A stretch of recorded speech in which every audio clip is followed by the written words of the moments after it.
का आपके channel adventure academy पर। आज है 25 जून, दिन गुरुवार। तो देखते हैं 25 जून से कौन कौन से इंपॉर्टेंट क्वेश्चंस हमारे लिए बनते हैं। लेकिन उससे पहले 24 जून को दिए गए कुछ क्वेश्चंस जो आपको मैंने दिए थे उनका हल देखते हैं। पहला प्रश्न मैंने दिया था, वर्ल्ड हाइड्रोग्राफी डे कब मनाया जाता है।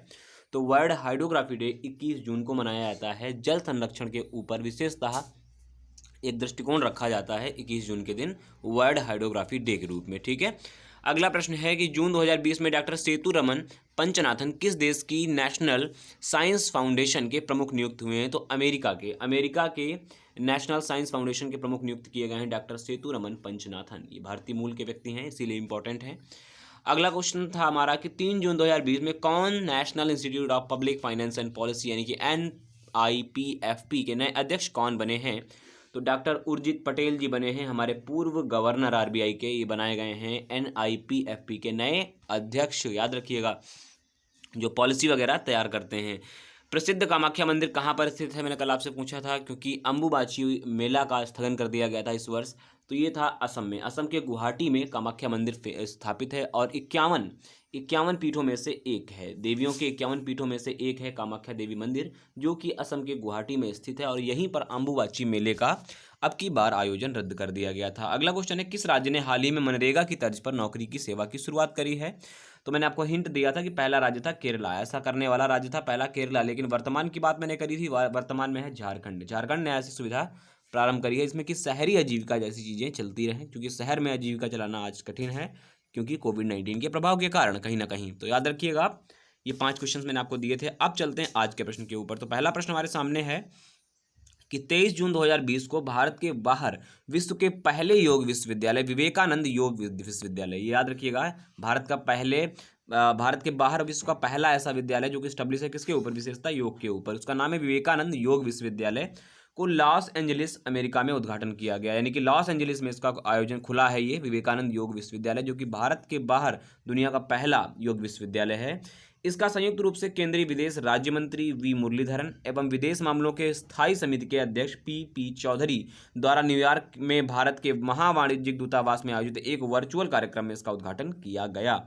प्रसिद्ध भारतीय योग गुरु एवं स्वामी विवेकानंद योग अनुसंधान संस्थान के जो चांसलर होंगे वो डॉक्टर HR नागेंद्र इस विश्वविद्यालय के पहले अध्यक्ष हैं। याद रखिएगा, जो वर्तमान में चांसलर हैं किसके, भारतीय योग गुरु एवं स्वामी विवेकानंद योग अनुसंधान संस्थान के, अब वही डॉक्टर HR नागेंद्र इस विश्वविद्यालय के पहले अध्यक्ष के रूप में काम करेंगे। तो हमें ध्यान देना है कि विवेकानंद योग विश्वविद्यालय कहाँ पर खुला है और भारत के, या ऐसे पूछ सकता है विश्व में पहला भारत के बाहर योग विश्वविद्यालय खुलने वाला स्थान कौन सा है, या क्या उसका नाम ही क्या है, सीधा नाम भी पूछ सकता है। ठीक है, याद रखिए, और अध्यक्ष भी याद रखिएगा कौन बने पहले। अगला क्वेश्चन है, 22 जून 2020 को भारत में ही जन्मे प्रसिद्ध पाकिस्तानी शिया विद्वान एवं लेखक तालिब जौहरी जी का निधन हो गया है। अगर मैं बात करूं तो ये 81 वर्ष के थे। इनका जन्म जो हुआ है वो 27 अगस्त 1939 यानी कि 1939 को कहाँ हुआ था, बिहार की राजधानी पटना में हुआ था। ये एक प्रसिद्ध कवि, इतिहासकार और दार्शनिक थे। इन्होंने कई सारी किताबें लिखी हैं। इन्हें पाकिस्तान सरकार द्वारा सितारा इम्तियाज़ पुरस्कार से भी सम्मानित किया गया है। तो आपको इतनी बातें याद रखना है कि इनका संबंध भारत में कहाँ से था, तो पटना से इनका संबंध था और प्रसिद्ध शिया विद्वान व लेखक हुए हैं। एग्जाम में कई बार ऐसे पूछा जाता है कि तालिब जौहरी का संबंध किस क्षेत्र से था, आप बताइएगा। प्रमुख शिया विद्वान, ठीक है, मुस्लिम स्कॉलर, और इसके अलावा एक बहुत अच्छे लेखक थे। ठीक है, याद रखेंगे आप। चलिए आगे देखते हैं तीसरा क्वेश्चन है, जून 2020 में केंद्रीय खेल एवं युवा मामले मंत्रालय ने देश में स्थित खेल सुविधा परिसरों को खेलो इंडिया राज्य उत्कृष्टता केंद्रों के रूप में विकसित करने का निर्णय लिया है। यानी कि जो भी राज्य में खेल सुविधा परिसर हैं उनको अब क्या किया जाएगा, खेलो इंडिया राज्य उत्कृष्टता केंद्रों के रूप में स्थापित किया जाएगा। इसके पहले चरण में कुल 8 राज्यों का चयन किया गया है। तो राज्य कौन कौन से हैं, कर्नाटक, ओडिशा, केरला, तेलंगाना, अरुणाचल प्रदेश, मणिपुर, मिजोरम और नागालैंड। इतने 8 राज्य पहले चरण में शामिल हैं। इसके अलावा इन परिसरों की स्थापना ओलंपिक खेलों में भारत का बेहतर प्रदर्शन हो सके, इस मोटो से किया जा रहा है। इसके अलावा राज्य में विश्व स्तरीय खेल सुविधाएं भी उपलब्ध कराना एक इसका उद्देश्य होगा। इन परिसरों का जो संचालन होगा, यानी कि खेलो इंडिया राज्य उत्कृष्ट खेलों का जो ये आपका संचालन होगा, इनका संबंधित राज्य यानी कि जो भी राज्य शामिल हैं और उन जो भी केंद्र शासित राज्य शामिल हैं वही करेंगे। ये अच्छी बात है कि राज्य सरकार इसकी देखभाल पूरी तरीके से करेगी। तो आपको ये याद रखना है कि कितने राज्यों में वर्तमान में संचालित किया जाएगा, और दूसरी चीज़, ये खेल सुविधा परिसरों को किन केंद्रों में बदल दिया जाएगा और कौन मंत्रालय की ये पहल है। ठीक है, इतनी चीज़ें आप याद रखेंगे सेशन से। अगला देखते हैं क्वेश्चंस कि भारत 157 अरब 40 करोड़ डॉलर। अप्रैल 2020 के अंत तक का रिपोर्ट है ये। अमेरिकी प्रतिभूतियों के साथ विश्व का सबसे अधिक प्रतिभूतियों वाला 12वां देश बन गया। यानी कि कहीं ना कहीं प्रतिभूति का मतलब ये हुआ कि अमेरिका की राशि में जो खरीद फरोख्त होती है उसके बारे में बात कर रहे हैं कि 157 अरब 40 करोड़ डॉलर की हम लोग ऐसा करते हैं अप्रैल 2020 के अंत तक जो रिपोर्ट है, ठीक है। और ऐसा करने वाला भारत 12वां देश बन गया पूरी दुनिया का, ठीक है। अमेरिकी वित्त मंत्रालय के आंकड़ों के अनुसार अप्रैल 2020 में भारत के पास उपलब्ध अमेरिकी प्रतिभूतियों में 90 करोड़ डॉलर की वृद्धि हुई है, यानी कि अप्रैल 2020 में ही, ठीक है। इसके पूर्व फरवरी 2020 में भारत के पास 177 अरब 50 करोड़ डॉलर की अमेरिकी प्रतिभूति थी, और ये बढ़ करके जब 90 में जुड़ गया तो वर्तमान में ये इस तरीके से 157 के आसपास 157 अरब 40 करोड़ डॉलर के आसपास पहुंच गया है, ठीक है। हालांकि मार्च में इसमें गिरावट आई थी, लेकिन धीरे धीरे ढांचा सुधर गया है। तो भारत अमेरिकी प्रतिभूतियों वाला दुनिया में 12वां देश बन गया है। तो ये आपको एक मोटी मोटी रिपोर्ट के तौर पर याद रखना है, ठीक है। अगला है जून 2020 में नोबेल पुरस्कार विजेता अर्थशास्त्री अमर्त्य सेन, ठीक है। बड़ा इंपॉर्टेंट नाम है, आप लोगों से एग्जाम में बहुत बार पूछा जाता है कि अमर्त्य सेन को नोबेल कब मिला, ऐसे क्वेश्चंस खूब पूछे जाते हैं, ठीक है। तो इन्हें जर्मन बुक ट्रेड के शांति पुरस्कार 2020 से सम्मानित किया गया है। यानी कि जर्मन बुक ट्रेड के शांति पुरस्कार 2020 के लिए प्रमुख अर्थशास्त्री अमर्त्य सेन जी को चुना गया है। आप एक क्वेश्चन जवाब दीजिएगा कि अमर्त्य सेन को नोबेल पुरस्कार अर्थशास्त्र की श्रेणी में कब दिया गया। बड़ा इंपॉर्टेंट है, आप सबके लिए याद रखेंगे। इसके अलावा उन्हें वैश्विक न्याय, शिक्षा और स्वास्थ्य सेवा में सामाजिक असमानता के मुद्दों को संबोधित करने एवं अग्रणी काम करने के लिए इस पुरस्कार के लिए चुना गया है।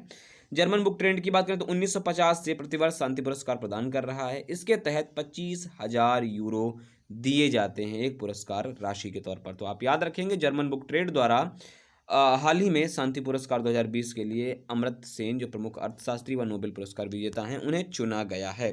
तो अब देखते हैं कुछ आज के प्रश्न संग्रह। तो 22 जून 2020 को किसने देश के पहले वर्चुअल स्वास्थ्य देखभाल और स्वास्थ्य एक्सपो, ये देश का पहला ऐसा एक्सपो था, 2020 का उद्घाटन किया है? तो डॉक्टर हर्षवर्धन है, पीयूष गोयल है, मनसुख मंडाविया है या फिर स्मृति ईरानी है। इसमें से आप बताइएगा, चार में से एक ऑप्शन इसमें सही है, ठीक है।